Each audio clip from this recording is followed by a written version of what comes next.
Hi, welcome to Volleyball, the Tuesday After. I'm Jason DeLeas. Thank you for joining me. This is episode 5. We had a short but a pretty eventful weekend. So on the show today, we're going to have Jeff Samuels. He's an NVL standout, and he's also an AVP contender. At Huntington, he played with Derek Olsen, very good team. They ran roughshod until round 4 in the qualifier bracket.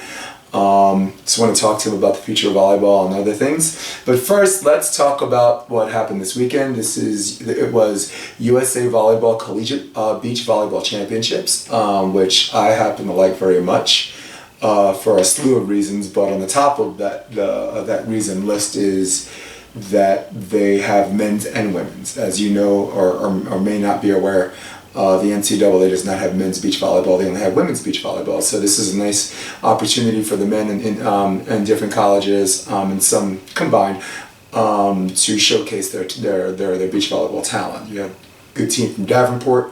You had a couple of good guys from Michigan. But at the end of the day, in the finals, it was an all-California affair. We had Lucas Yoder from USC joining forces with Michael Saedo, who plays for UC Irvine, who played two UCLA kids, I believe was Jackson Blanton, and St. John Smith, who's not St. John, let's call him Hagen Smith, who's the son of St. John Smith. He actually set at UCLA. They ran a 6-2 and then 5-1 for a while with him setting. And in the finals, Lucas Yoder and his partner Michael Saedo defeated them 2-0. On the women's side, of course, a couple of familiar faces, and that was the one that was on big NBC. Sara Hughes and Kelly Claes, who's probably the most not even debatable, the most dominant beach women's volleyball team in the history of the sport as an NCAA sport, which is still young, but 3-time defending champions. They won the last 3. Their school won the last 3, but their pair won. They led the charge. Of course, made some huge dents in the AVP, finished in 3rd and finished in New York and finished in 2nd, I believe, 2nd in San Francisco, losing to Kerry Walsh and at the time Kerry Walsh and April Ross. So they played against another USC standout. It's actually their pair 3 team. I believe the team's name was Therese Cannon and Nicolette Martin. Therese Cannon was a very, very dominant blocker. In this match, she looked a lot like Kelly Claes. Their blocking technique and their approach and their physicality, the net was almost identical. I thought Nicolette Martin played a very, very good game. I think she was the leading killer for all 4 players. With a very tough jump serve, and the wind picked up, and that went to the 3rd set with Sara Hughes and Kelly Claes winning 2-1. They lost the first set 21-19, won their second set in rather easy fashion, and the 3rd set they won 15-11. So let's not waste any more time. We're going to cover that. Let's go. Let's get popping.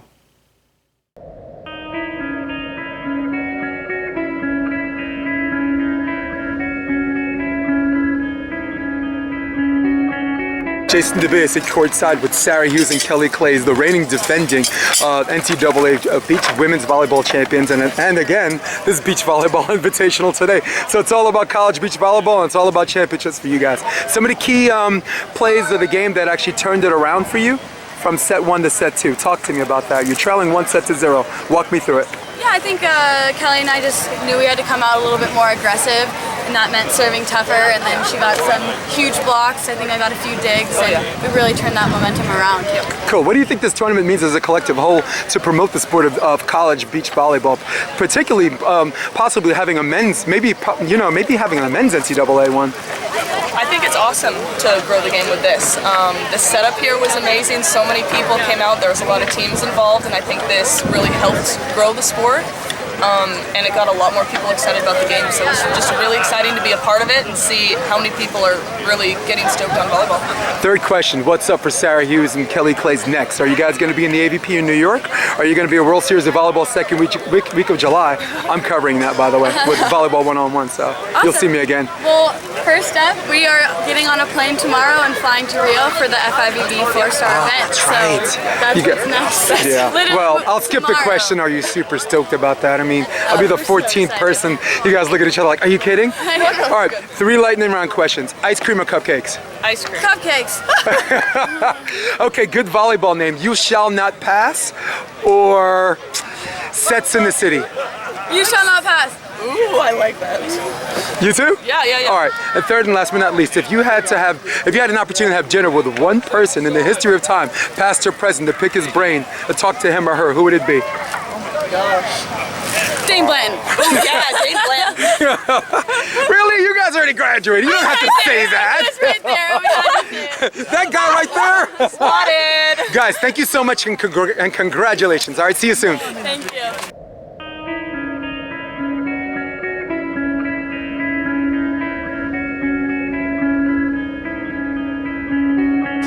Hey, Jason DeBay is at courtside with Lucas Yoder. Lucas is you and your partner Michael are the college beach volleyball champions here at Hermosa Beach. Congratulations. Thank you so much.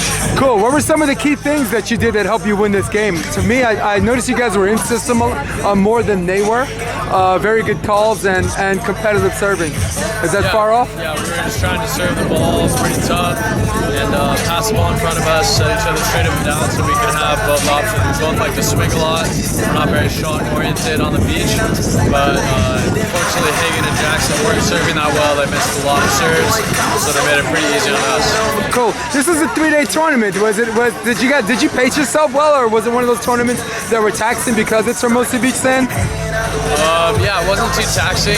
Luckily, we got some breaks where I had conflicting graduating ceremonies, but I ended up making them. I made the student athlete graduation on Thursday afternoon, and then I made my PPD school graduation after our morning game on Friday, and then before our quarterfinals in the afternoon. So it was pretty wild, but it ended up working out. Perfect. Lucas, you're a 4-year starter at USC, the Mira Costa alum, I presume, right? Where'd you go to high school? Oh, you went to the San Clemente alum. You're a 4-year starter. You're an All-American. Talk to me about your experience about finishing your last year at USC and just battling injuries and just turning around your season and eventually getting to the MPSF. Yeah. USC was a really fun experience. The time of my life. My freshman year was a lot of fun. These last 2 years have been a little bit of a struggle, but pretty relieved to be done and excited and optimistic for the next step. Which is?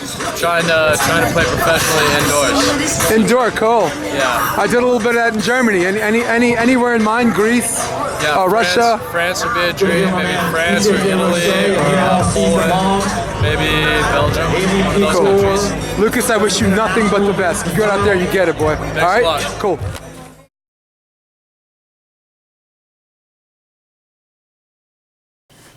All right, welcome back. Thank you for joining us today. Today, on via the magic of telephone, I have Jeff Samuels. Jeff Samuels is a multiple-time NVL player, finished second, a Norseco player, and AVP player from Michigan Zone. Welcome to the show. Yeah, Michigan. You don't hear that too much. That's all good. From a New Yorker. So Jeff, let's work from the recent past as opposed to the distant past. Let's talk about the AVP in Huntington Beach. You played with Derek Olson, right? Yeah, my boy Dio. Yeah, he's you guys made quite the the killing going into the 4th round. I was looking at some of the scores; it was ridiculous. I probably could have saved a little. You're right. So talk to me about playing with Derek Olson and just the process of playing together. Obviously, he was full-time blocker. You're a full-time blocker. He was full-time defender, right? Yeah. It's amazing actually getting to play with that guy because overall, I mean, his volleyball skills are good, and everybody's around here a good player, but he's a really good person. He's one of the player reps, so he's always got, the inside info as far as that goes. And he's just been around the sport for some time at a high level, and everybody kind of looks up to the guy. He carries himself very well. So that's something that I definitely learned playing with him. I kind of known him for a long time, and it's different, finally getting to step on the court with him was pretty cool. Yeah, he's well, like you, he's also played with multiple partners and plays well with all of them. The first time I saw him, well, I met him in Mexico, but that's a whole other story. But first time I saw him play, he was playing with Jeremy Casebeer, and they're a pretty good team. So let's. All right, so you guys had a pretty decent path. You guys were like killing the competition all the way to the fourth round, and you played who in the fourth round? I played the Beards, the brothers, McKibben brothers. That was our fourth match. We met up with them kind of late in the day. Kind of started out well, and then I realized maybe I didn't have as much gas as I thought I did in the tank. Because normally I don't really get too tired, but it was a long day that day. It really was one of the most gnarly qualifiers I've ever seen. Yeah. So that day was filled with like some very good highs and some lows, which is what you can expect. But we kind of had our lows at the wrong time. So. Well, to me that day, two things came into play. Like the first thing that came into play, you played 4 rounds. The second thing that came into play was the level of competition at Huntington was rather fierce in the qualifier rounds. It was one of the more exciting and competitive tournaments I personally have seen them probably like 5 years. So those are things to me that factor into how can I say, stabbing the gas tank a little bit or like poking a hole in the gas tank. All right, so let's. Yeah, it was actually one of those days where you saw a lot of the main draw players show up just to see what was going to happen. I mean, you got an Olympian, in the first, losing in the second round, playing against a team you could probably say is a main draw team, Rafu and McCulloch. Yeah, that was match of the tournament for me. That was for main draw and qualifier. That was match of the tournament. I put it up, and Reed Pretty has followers. I look at the number of followers for him and the number of followers for their other main draw guys. He almost doubles it. So he's got a good foot in, and like you, he plays with multiple partners. So all right, so let's work towards the NVL a little bit. I wanted to know when their next tournament was here in California. Can you tell the folks at home? Yeah, the NVL, I don't think they're starting out until, June or something like that, or could be like the end of June. I think they're starting out with that Long Beach tournament. It's the same tournament as that. Yeah. It's kind of coupled with the Long Beach FIVB. All right, cool. Yeah, wow. So when do you think the Hermosa one is? You think that's July, August or something? I'm pretty sure it's after that one, and I'm not sure they canceled some tournaments.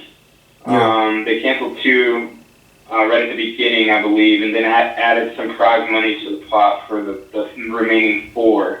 Yeah. So I'm not even sure. I'm playing AVP. Are you playing in Texas? Sorry to interrupt. Were you playing in Texas as well in the AVP? I didn't mean to jump out of that. Yeah, I'm playing Austin. Got a North Sacred qualifier tomorrow, and then heading out Wednesday to Austin, playing the qualifier on Thursday. Very good. In Austin. That's this Thursday, huh? Well. Was that this Thursday you said? That's this Thursday, yeah. Whoa. Okay. All right. Well, let's talk about also the recent past. There was going on this weekend. I was covering the USA Volleyball Collegiate Beach Volleyball Championships. You were there, right, for the semis or finals or whatever? Yeah, I'm right here in Hermosa. I had to come down and watch some really good volleyball. Yeah. Well, tell me what like a tournament like that, or just beach volleyball as a fast-growing sport for the women and hopefully soon to be the men. Tell me, and you got a lot of young players. You yourself were like 2015 crowd pleaser, and also 2015 most improved player of the year by the NVL. Talk to me about some of the people coming up either with you or coming up behind you, and the talent level and what it means to beach volleyball. Yeah, it's funny you ask about that, because I have this strong belief that there's a generation coming up right now. They're a little behind me. They're kind of probably right on the edge of the Taylor Crabb area, but probably even like a little bit behind him. That's just going to be, I think it's going to just propel the sport is just going to grow. I think this weekend was a really good. It was a really good thing for volleyball. I mean, overall, we want to serve volleyball, not a certain league or a certain affiliation. We just want to serve volleyball, and that was a really good example of putting together a college tournament. The fans and the energy was right. They had the announcer going. It was almost like a mini tournament there. That was, I mean, really good. We had AVP players, NBL guys, everyone kind of coming out to support and watch. So it was quite the event. I like it. They should do that again. Yeah. Well, I myself am optimistic, if not hopeful, that it will help promote men's beach volleyball as a college sport right now. I mean, they do have the talent. I don't think money's a huge deal because they don't offer a lot of scholarships for men's volleyball anyway. The indoor is 4.5 scholarships. So if you got a net for a women's net, you could have a net for a men's net. So one of the biggest lies in college is we don't have the money, which we know is pretty much BS. So I'm right with you on there in that respect. Oh, man, I didn't know these guys. A lot of these guys out here at my level, they played somewhere pretty good probably for college. But I will tell you that volleyball kills it, especially indoor at the club level. Like these guys, they don't have anyone giving them money to play then. So it's really, you're right. It's not about the money at all. It's kind of like I feel like there's a good little generation coming up right now. You got. I tell you what, it's like, I don't know, TJ DeFalco, if that kid wants to come and play some beach, he's got some things being thrown at him indoor-wise, but like that's the level right there that I'm talking about, where these kids are just going to be pretty good. Yeah, I mean, I think we'll get there. I think we'll get to a men's beach. Hopefully. That would be a start. You got all of our best players looking for contracts to play overseas. Lucas Yoder, who won the collegiate thing, who was admittedly not a beach player, but just a solid elite athlete. He's looking to play in France or Belgium or Italy or something. And I'm like, man, if there was some kind of some kind of motivation to stay home or for people to follow that path or something that people can start saying quantitatively earlier, like the girls have, because the girls are right now. I believe it's their time. I'm coaching Endless Summer. Those are a bunch of assassins.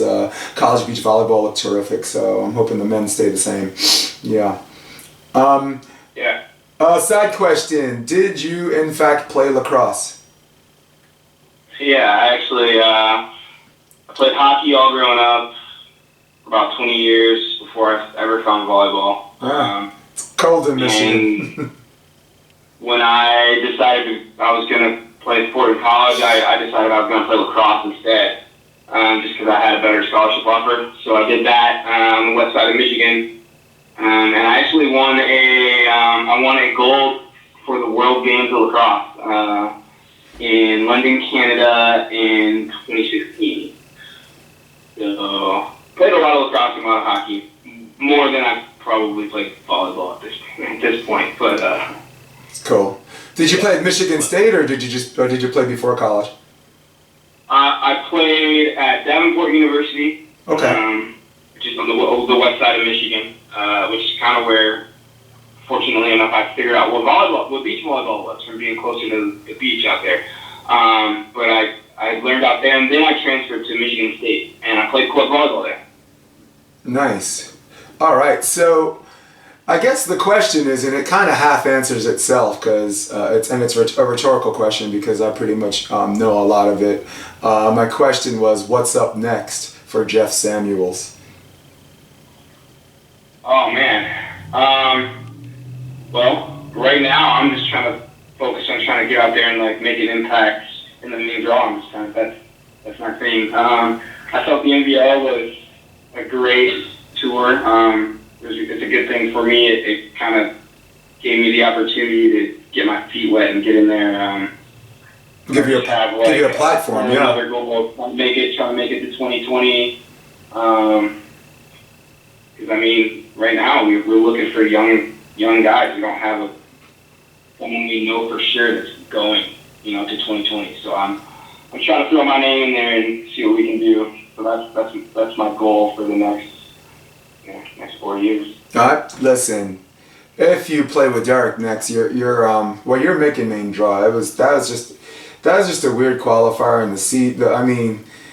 The seeds. I mean, the first tournament, the seeds are never kind of really what they are. They're just all over the place. I mean, you had the 7th seed in the main draw make the finals. So I mean, it's just like one of those things where seeds don't mean shit. But you're also. Some wild card things that could happen. I mean, I don't see it being much different for the next few tournaments. I mean, then I think it's going to start to even out after that and try to level out. But you never know. You could see some gnarly guys in the qualifier again this weekend. You never know. Yeah. Are you playing with Derek again?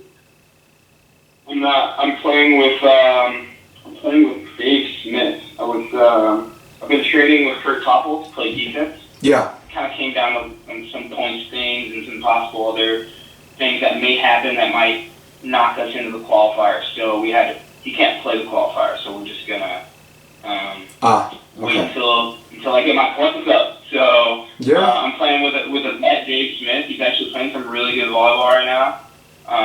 Probably the best volleyball I've seen him play in the past 4 years, and he's been doing really good. So I feel like Austin's a place that gets him fired up. It's a good place for him to play, good environment. Right. Yep. Are you playing? Yeah. No, they never get tired. So some of these other guys are going to be struggling in that heat. Hot sand. Yeah.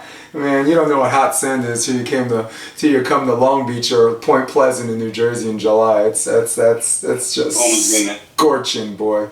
Are you playing tomorrow, Norseca, or was that supposed to be Wednesday?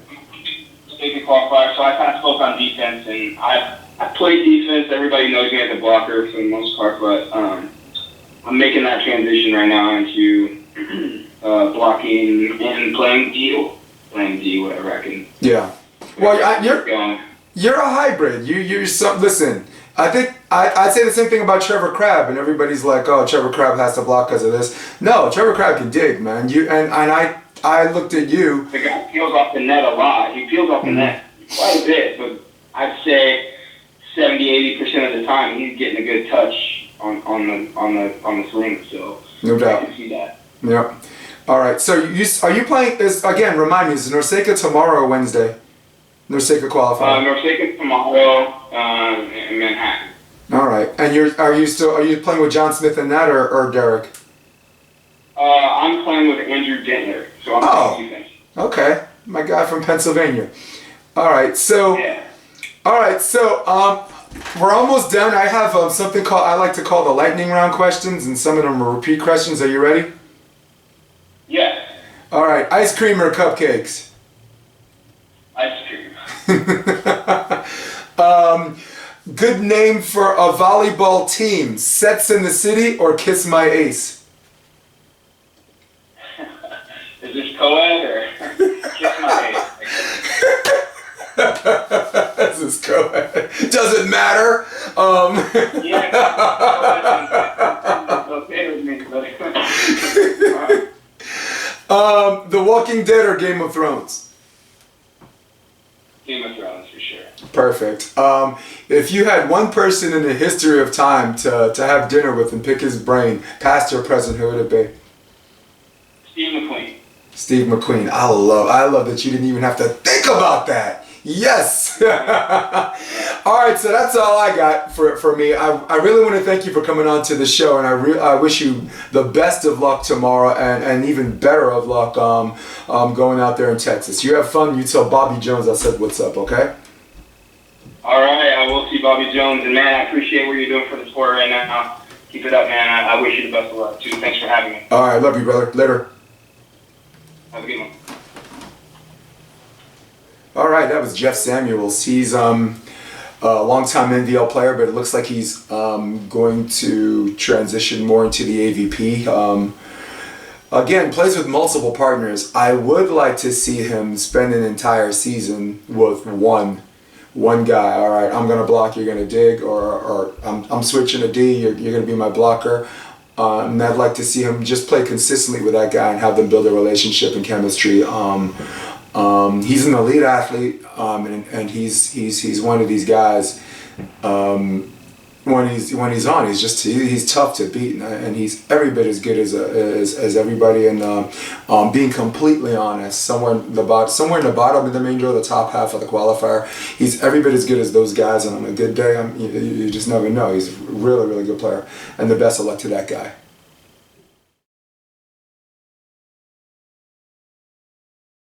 Alright, welcome back. This is the segment of True or False where you guys send me true or false questions as well as just regular Q&A questions, and let's go through the list. Alright, true or false? Jeff Samuels will win an NVL this year. That's false. True or false? Jeff Samuels will qualify for the main draw. I think that's true. I think they made it to the fourth round. They lost to the McKibbins. And again, this is one of the more competitive qualifiers in the AVP that you will see for a long time. I mean, you have Olympians, beating AVP main draw guys in the second round. So you had Reed Pretty, you had Kevin McCulloch, you had Rafa Rodriguez, you had Ratledge who returned. You have new team Ben Vaught and his partner. So I think Jeff Samuels eventually will. I think he's pretty clever. He's a very, very good athlete again, and he'll figure that out. True or false? Men's beach volleyball will become an NCAA sport by 2018. I was asked this question before, I believe in the first or second episode, and I originally said true, but I'm gonna have to go with false. Men's volleyball is one of those things that's tricky. I mean, colleges say they don't have the money, and they kind of do, but they don't, and then they do. I mean, Cal Baptist already lost their indoor. You have indoor men's programs dropping off like flies. So it gives me cause to pause when I'm asked if, someone's like, it's a great idea if we have an NCAA men's beach sport too. So and it is a good idea. I just don't know. So I'm going to say false, but if you ask me true or false for 2019, maybe they'll figure things out and do it by then. So for now, false. True or false? One of these two girls is actually named True. That's true. Okay.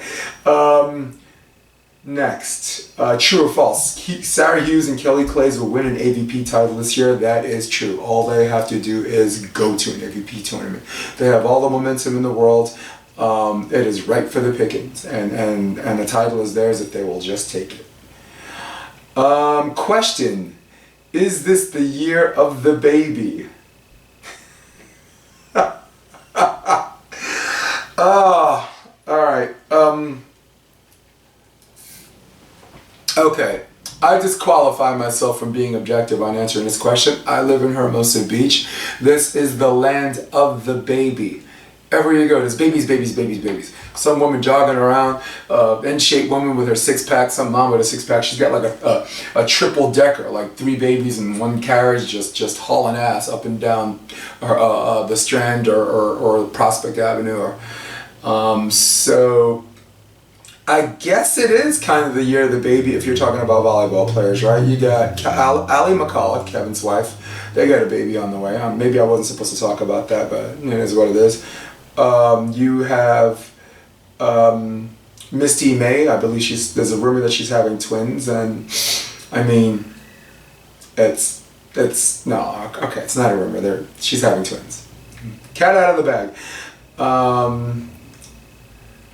Who knows, man? Maybe Kerry Walsh. She has like a little baby factory going on. Maybe she'll have another one too. But yeah, this is the year of the baby. And inside and out of our sport. For celebrities to be having kids in droves. Again, how do I even answer that? Let's see. True or false? Day and Hot Sugar are now the new dominant women's team in the AVP. That is false. And it is wide open. They were dominant in Huntington, but I think Flint and and her partner Kelly Larson were also dominant, and I think right now it's going to be whoever's hot. There's no dominant women's team, and I think that's very, very exciting.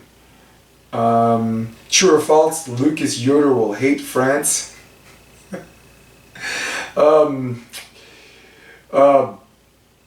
False. Well, true. If he doesn't speak French, true. you don't learn French, you're not gonna like France. Question: who can beat Dahlhauser and Lucena? If you are talking about the world scene, like FIVB, that's just too long a question because there's just too many. It's top heavy with like the top 4 or 5, and all of them can beat each other. You got Evandro and his new partner. You have a new team that won in Fort Lauderdale, Florida. You guys message the names. You got Bruno and Allison, who are still strong. You have Cuba had a pretty good team representing Norseca. The Russians are good block. Any of those teams, any of those teams in the top tier, the Latvians, any of those teams in the top tier can beat Dahlhauser and Lucena. Now, who in the AVP can beat them? I think Doherty and Hayden can. I think there was one game where the wheels came off, but almost all of the games are 21-19. I think everyone can beat everyone. I think Crab and Gibb can beat them. I think who else? I think on any given day, I think Mayer and Case Beer can. I think, yeah, it's not. There's no huge separation between Dahlhauser and Lucena. I think they're the ones that play the smartest tournaments. I mean, in the AVP, if you stay in the winners bracket, you only really need 5 matches to win. And if that's 4, you can correct me, but I think I'm right about that. So, who can beat them? I would say 3 teams in the AVP, and I would say like 5 or 6 in the world scene. And that's all I have for true and false.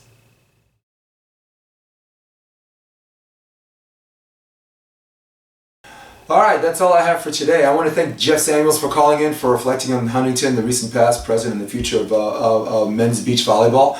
I wanted to thank Sara Hughes and Kelly Claes for the interview, as well as Lucas Yoder, and I wish him the best of luck in France, Italy, or Belgium, or wherever his feet may land.